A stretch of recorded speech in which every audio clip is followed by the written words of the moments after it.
A March 1944, Anzio beachhead, Italy. Dawn pulls a grey lid over the Tyrrhenian.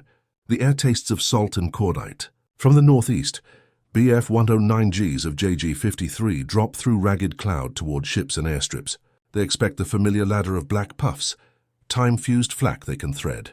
Instead, the sky ahead erupts without warning, tight white blossoms at their exact height.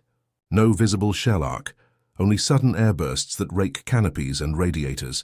A leader hauls up and disappears in a grey burst. A wingman's coolant vents white across the morning.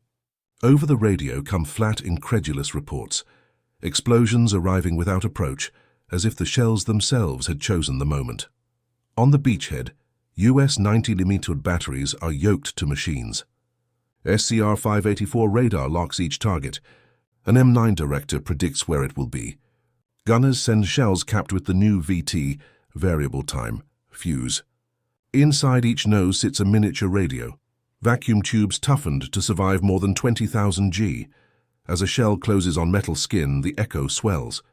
The fuse fires at roughly 70 feet, turning near misses into steel. German observers near Nettuno watch fighters break apart before they can shoot and send urgent signals north. In canteens from Italy to the Ruhr, men mutter that the Americans have given their guns foresight. Staff officers open files and demand samples, asking what sorcery lets a shell think. To answer them, the story must step back to the laboratories where a tiny, rugged brain was built in secrecy and shipped by the Million Dot, September 7, 1940, London. The first night of the Blitz. The river reflects an angry orange as hundreds of Heinkel and Dornier bombers cross the coast in waves. Anti-aircraft batteries along the Thames roar into life, their muzzles hammering upward through the haze. But even as thousands of shells fill the sky, the bombers keep coming. To the men of the Royal Artillery, it feels like fighting a thunderstorm with stones. For every 1,000 rounds fired, only one finds its mark. The rest burst too high, too low, or seconds too late, each failure measured in burning streets and shattered homes. The mathematics of defense has turned cruel. German formations fly at 15,000 feet, moving faster than a stopwatch can track. Each time-fused shell must be hand-set before firing. The gunner twisting a dial to predict where a bomber will be by the time the shell climbs, coasts, and falls. A delay of even half a second means an explosion hundreds of yards off target. The gunners work through exhaustion, blinded by muzzle flash and smoke, while civilians below huddle in the underground and pray the next shell will count. Inside the Air Defense Research Development Establishment at Fort Holsted, scientists sketch impossible dreams, a fuse that could sense its target. Photoelectric triggers flare uselessly in cloud and darkness. Magnetic detectors misfire on nearby steel. Acoustic sensors drown in the roar of guns. The vision of a thinking shell fades into rumor and frustration. It would take magic, one engineer writes, to make a fuse know when to die. Yet across the Atlantic, whispers reach Britain of another attempt. In a hidden lab at Johns Hopkins University, American physicists have begun compressing radar itself into the nose of a projectile. The British, still counting craters, barely believe it possible.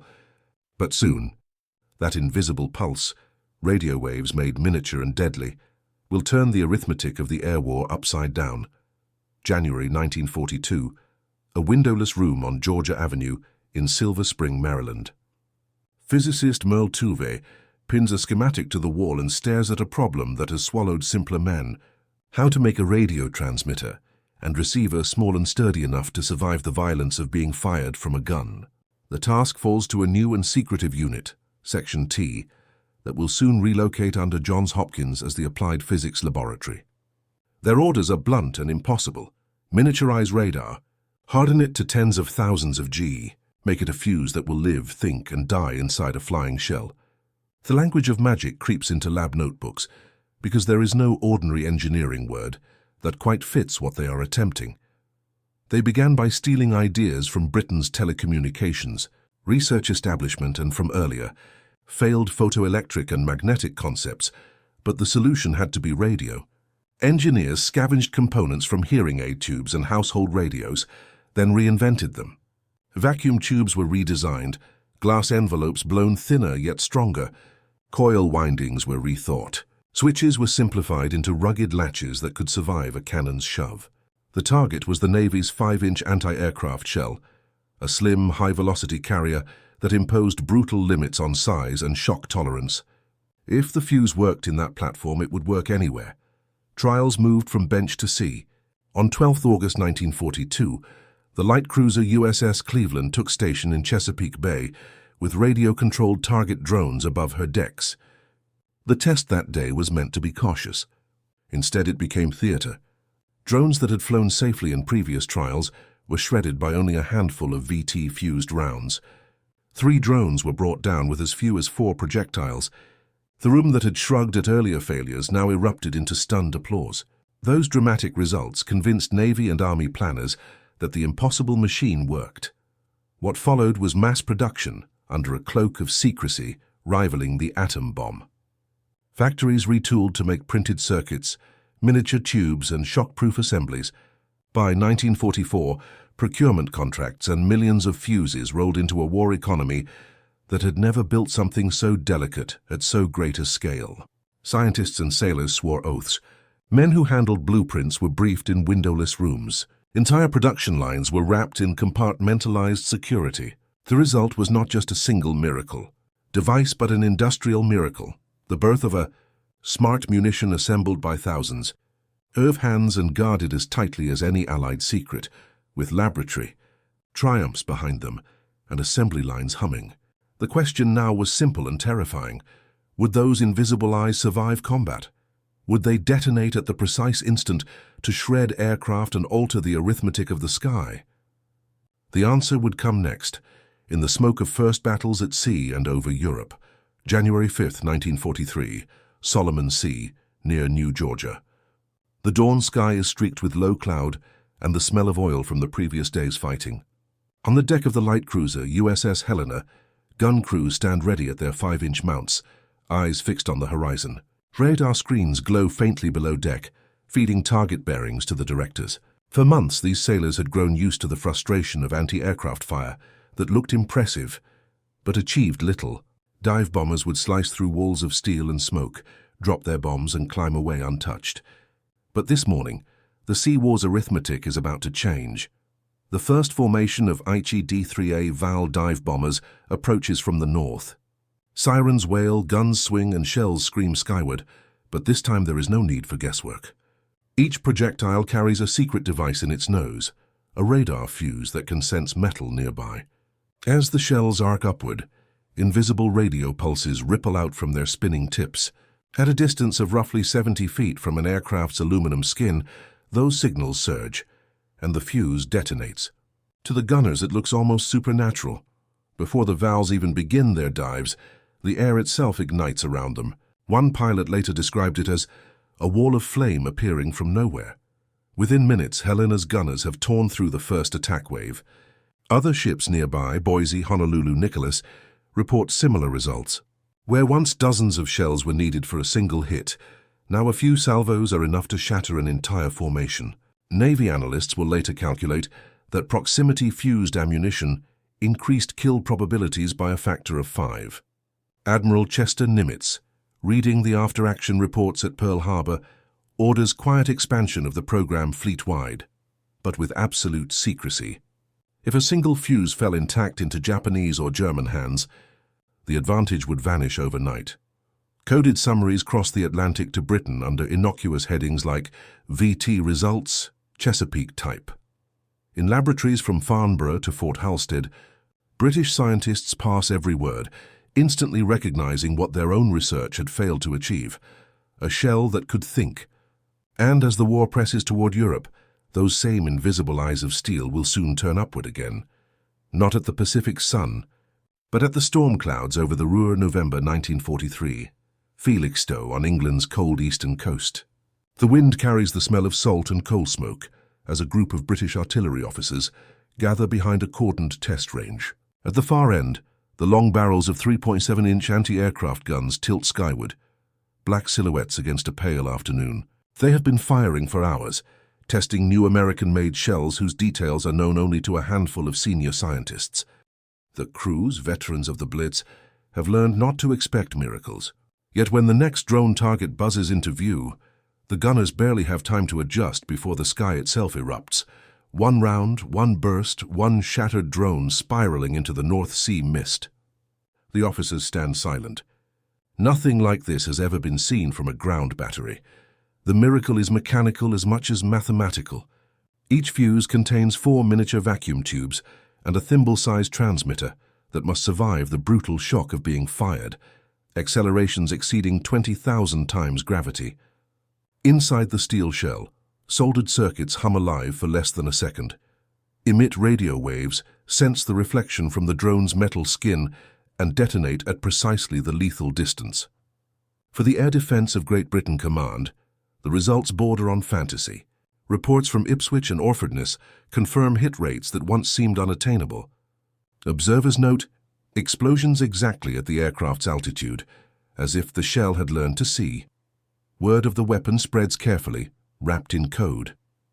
To the gunners themselves, the rounds are called sensitive time fuses, their true nature revealed only to those with clearance at the War Office or the Royal Aircraft Establishment.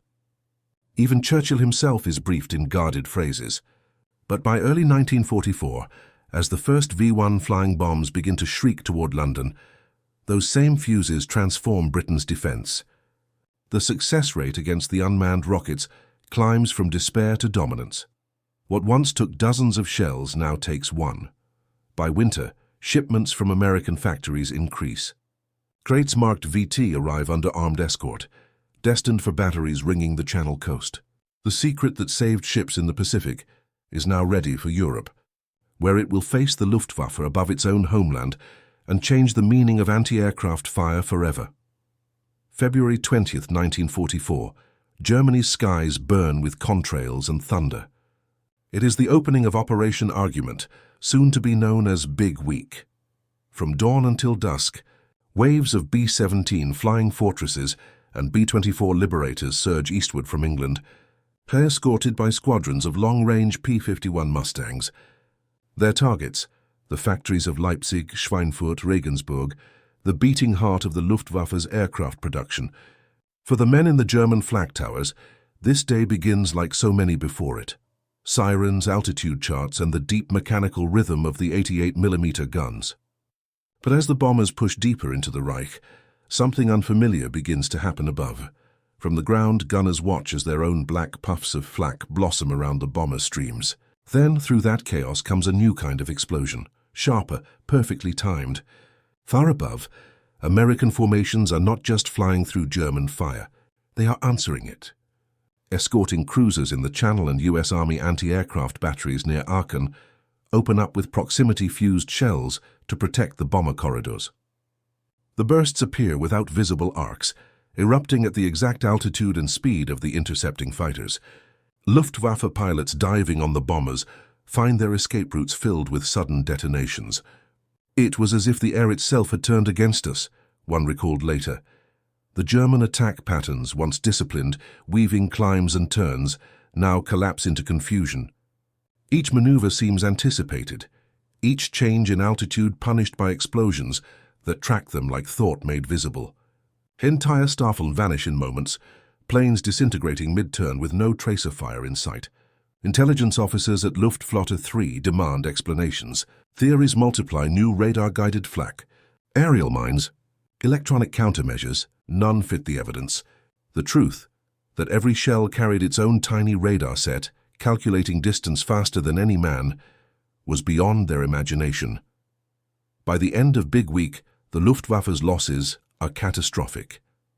Hundreds of fighters destroyed, veteran squadrons gutted, morale shaken to its core.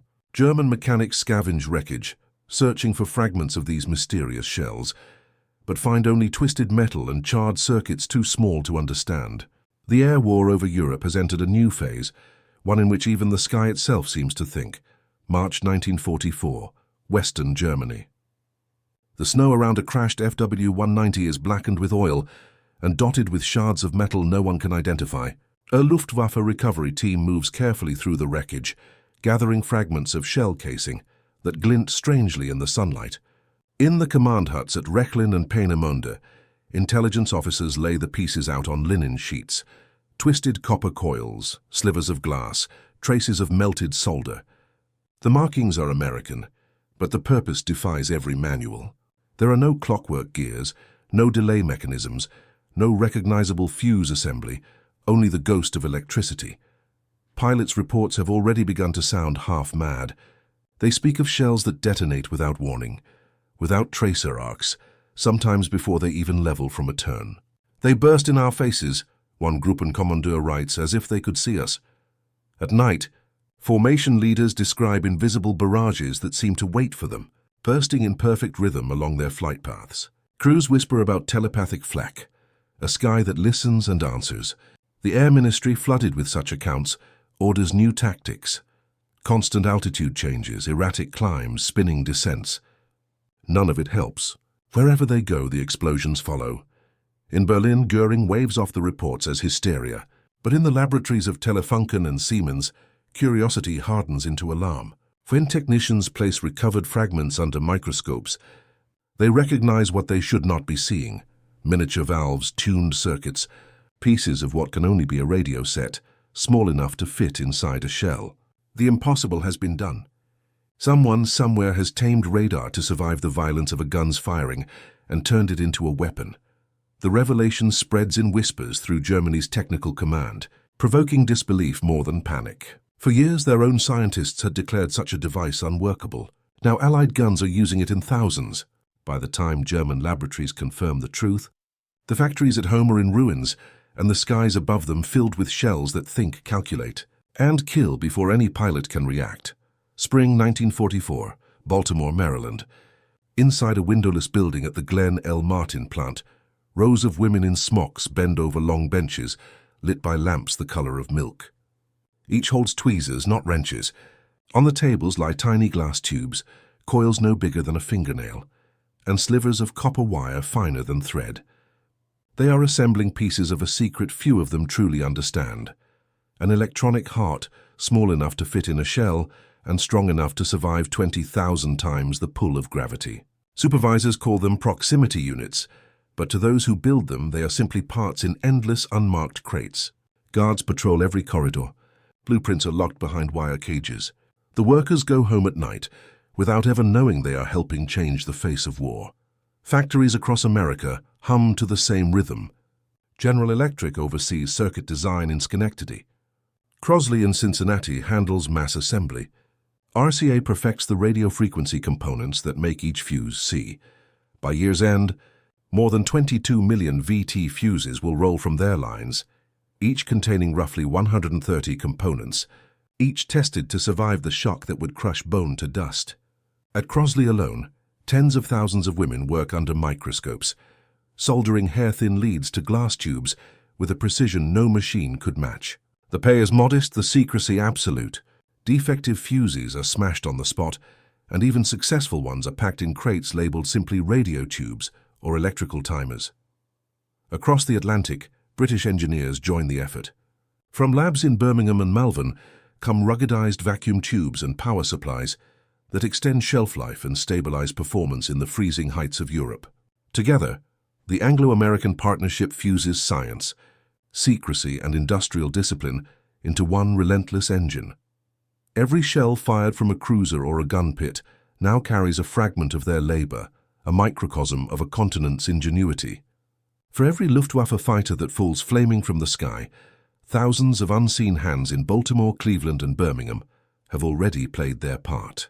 And soon the same invisible power that swept the skies clean will be turned downward, toward the battlefields of Europe itself.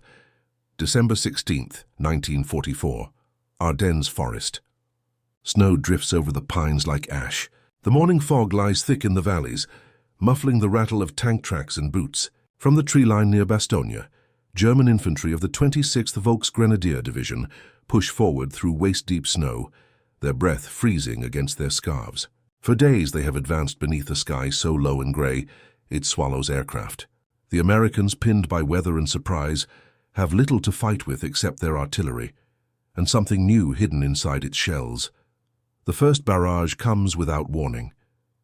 The Germans expect the dull thud of shells bearing into the ground, the usual geysers of dirt and snow. Instead, the air above them shatters in a chain of mid-air explosions.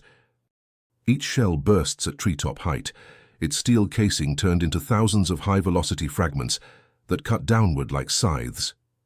Men drop where they stand. Helmets ring as if struck by hammers. Survivors call it Stahlregen, a rain of steel. To them, it seems the Americans have found a way to make the sky itself explode. The secret is the VT fuse repurposed for the ground war. American gunners had been reluctant to use it on land for fear of revealing its design to the enemy. But the crisis in the Ardennes leaves no choice. Fired from 105mm and 155mm howitzers, the shells detonate automatically, just above the snow-covered fields, maximizing their lethality against troops in the open. Reports flow back to headquarters.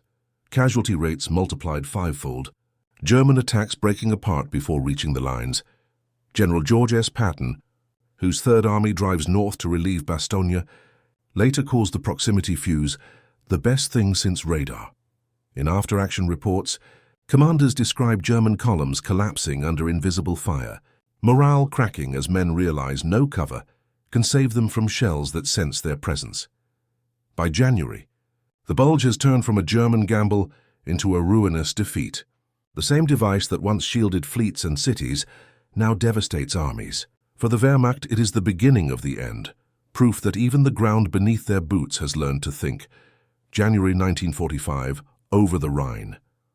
The winter sky is pale and endless, streaked with the contrails of war. Below, smoke drifts from towns already shattered by months of bombing. For the Luftwaffe, once the terror of Europe's skies, the air has become an enemy. Young pilots climb into their Bf-109s and FW-190s with faces drawn and eyes hollow. Most have fewer than 50 flight hours. Many have never even seen a full combat formation. They take off knowing that somewhere above them, invisible flak already waits. They call it unsichtbar flak, invisible flak. It has no tracer lines, no warning arcs, no pattern they can read. Dive through the clouds and the explosions follow. Climb too sharply, and they detonate in your path as if anticipating the maneuver. Veterans who once boasted of threading through walls of fire now describe the air itself as haunted. One report from a Jagdgeschwader instructor reads simply, "The enemy's shells burst with thought. Even the bravest aces begin to lose their nerve. Formations scatter prematurely. Attacks dissolve into chaos before contact. Captured pilots tell Allied interrogators stories that border on science fiction. Some are convinced the Americans have developed mind-guided shells or infrared seekers that track engine heat. Others whisper that the bombs contain tiny listening devices, Geräte, die hören und denken, machines that hear and think. No one can explain how flak now bursts in perfect rhythm to their movements, but all agree that it has made flying suicidal. The mystique of Luftwaffe invincibility, once forged in the clear skies over France and Poland, evaporates into fear and superstition. For Allied crews, the transformation is profound. B-17 and B-24 gunners, who once braced for relentless attacks, now watch enemy fighters vanish in mid-turn, torn apart by their own arrogance against unseen mathematics. The VT fuse has become more than a weapon. It is a presence, a silent partner in every mission, turning technology itself into psychological warfare.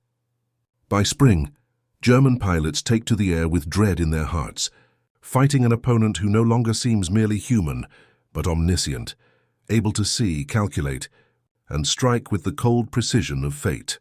February 1945. Munich's research annex lies half-frozen beneath layers of soot and snow. Inside, a handful of German engineers huddle around a chalkboard scarred with equations and half-erased schematics. Their orders from the Luftwaffe High Command are desperate. Find a way to stop the invisible shells. They sketch ideas through the night. Metallic foil clouds to scatter radio waves. Magnetic cloaks for aircraft. Hardened cockpit armor that might resist fragments. Each proposal collapses under the weight of reality. The Reich no longer has aluminum to waste, fuel to burn, or factories intact enough to build the instruments precision requires.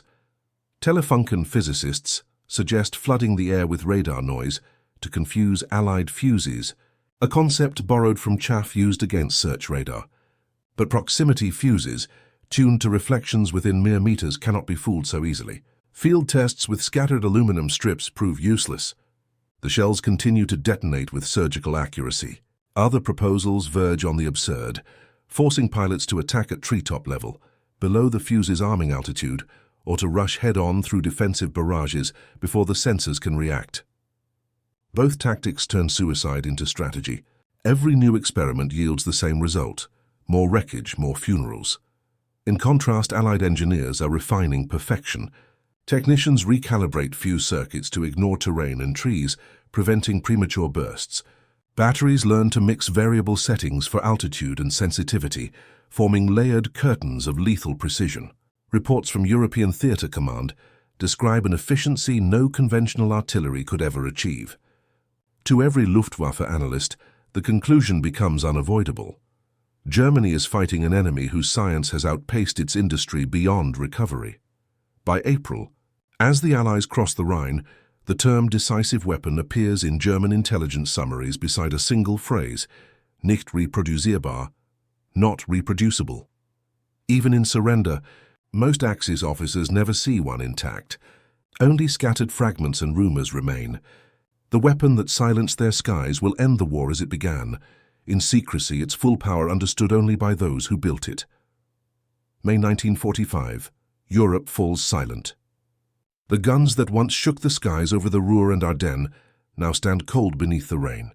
When the Allies finally open the vaults of secrecy, a quiet astonishment sweeps through both sides of the Atlantic. For years, the VT marking on shell crates had meant little even to those who fired them. Now the truth emerges.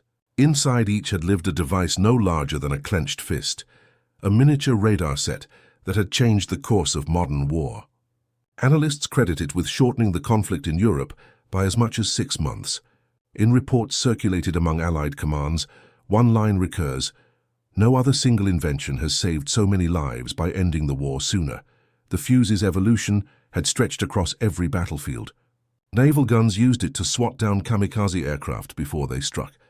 Field artillery used it to blanket enemy infantry with airburst precision. Even Britain's defenses against the V-1 flying bombs had drawn their strength from it. Everywhere it appeared, the balance of power shifted from chance to certainty, from timing and luck to invisible calculation. Scientists who had labored in silence at the Applied Physics Laboratory now stepped blinking into the light, describing how they had forced fragile radio circuits to endure accelerations of 20,000 Gs, how they had taught glass and wire to think in milliseconds. Military theorists called it the second revolution of radar, the moment when detection became destruction. Other nations hurried to replicate it, marking the birth of modern precision-guided warfare. The lessons learned in its making, miniaturization, ruggedization, and electronic logic, would echo into missiles, satellites, and the early computers that followed. Yet amid the triumph lay unease. Those who had crafted the tiny brain of glass and copper understood its double legacy. It had spared cities and ships, but also made killing effortless, mechanical, and exact. As peace returned, the proximity fuse stood as both a marvel of human ingenuity and a warning of how easily science could turn foresight into annihilation. March 1945, Ruhr Valley. The air that once thundered with engines and flak lies still. The factories that glowed red at midnight now stand hollow, their chimneys cold against a pale spring sky. Overhead, no contrails scar the heavens, no silver formations crawl eastward toward the smoke. Only silence remains, the kind that feels earned, not granted. Yet for those who fought beneath these clouds, the memories will never fade. The day the sky itself began to strike back. Luftwaffe pilots once looked upward in disbelief as invisible explosions found them mid-turn, bursting in perfect time as if guided by thought. To them it seemed witchcraft, but to history it became revelation, the moment when destruction learned intelligence. The proximity fuse, born from glass, copper, and human ingenuity, had transformed the unseen into a weapon. It gave eyes to artillery, reason to gunfire, and precision to chaos. From that invention flowed an unbroken lineage: guided missiles, radar-seeking bombs, and the logic circuits that would one day guide machines beyond the stratosphere. The weapon that once guarded fleets and cities had, in its core design, whispered the future, where perception itself would define power. The skies above the Ruhr are quiet now, but their silence is not forgetfulness. It is the stillness left after revelation, the moment humanity realized that even the air could learn to think.